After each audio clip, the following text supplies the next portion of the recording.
বাংলাদেশের সংসদে হঠাৎ দেখা যায় অধিবেশন বন্ধ হয়ে গেছে।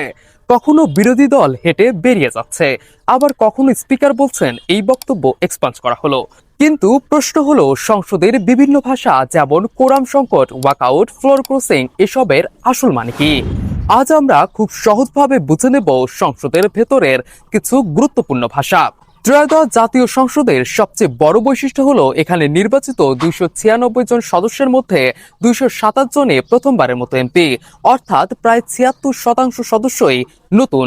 এমনকি সরকার প্রধান তারেক রহমান এবং বিরোধী দলের নেতা শফিকুর রহমান দুজনই এবার প্রথমবার সংসদ সদস্য হচ্ছেন। তাই সংসদীয় ভাষা ও নিয়মগুলো নতুন অনেকের কাছে এখন শেখার বিষয়। তাদের সাথে সাথে আমরাও শিখে ফেলি, চলুন। প্রথমে আসে কোরাম। সংসদের বৈঠক বৈধভাবে চালানোর জন্য নির্দিষ্ট সংখ্যক সদস্য উপস্থিত থাকা বাধ্যতামূলক। বাংলাদেশের 300 আসনের সংসদে অন্তত 60 জন সদস্য উপস্থিত থাকলে কোরাম পূর্ণ হয়। যদি এর চেয়ে কম সদস্য থাকেন তখন তাকে বলা হয় কোরাম সংকট। এই সংকট শুধু রাজনৈতিক সমস্যা নয়, অর্থনৈতিক সমস্যাও, কারণ সংসদের সময় নষ্ট মানে জনগণের টাকার অপচয়। বিল।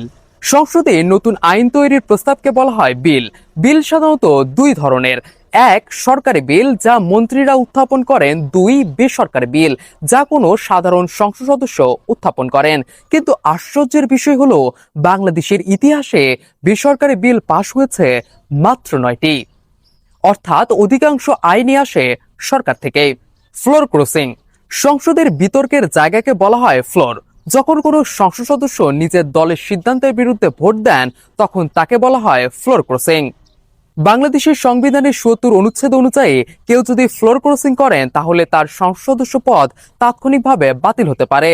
এই নিয়ম রাজনৈতিক স্থিতিশীলতা বজায় রাখলেও অনেকে বলেন এতে ব্যক্তিগত মত প্রকাশ সীমিত হয়ে যায়। ওয়াকআউট। সংসদে কোনো বিষয়ে তীব্র প্রতিবাদ জানাতে বিরোধী দল অনেক সময় অধিবেশন কক্ষ ত্যাগ করে। এই প্রতিবাদী পদক্ষেপকে বলা হয় ওয়াকআউট। সংসদীয় গণতন্ত্রে এটি একটি স্বীকৃত রাজনৈতিক ভাষা। এক্সপাঞ্জ। কখনো কখনো সংসদে কেউ এমন শব্দ ব্যবহার করেন যা অশালীন বা মানহানিকর, তখন স্পিকার সেই বক্তব্য সরকারি রেকর্ড থেকে মুছে ফেলার নির্দেশ দেন। এই প্রক্রিয়াকে বলা হয় এক্সপাঞ্জ। একবার কোনো বক্তব্য এক্সপাঞ্জ হলে তা আর সংসদের অফিসিয়াল রেকর্ডে থাকে না। পয়েন্ট অফ অর্ডার ও ট্রেজারি বেঞ্চ। সংসদের নিয়ম ভঙ্গ হলে স্পিকারের দৃষ্টি আকর্ষণের জন্য যে প্রক্রিয়া ব্যবহার করা হয় তাকে বলা হয় পয়েন্ট অফ অর্ডার। আর সংসদের সামনে ডান দিকে যেখানে প্রধানমন্ত্রী ও মন্ত্রীরা বসেন সে জায়গাটির নাম ট্রেজারি বেঞ্চ।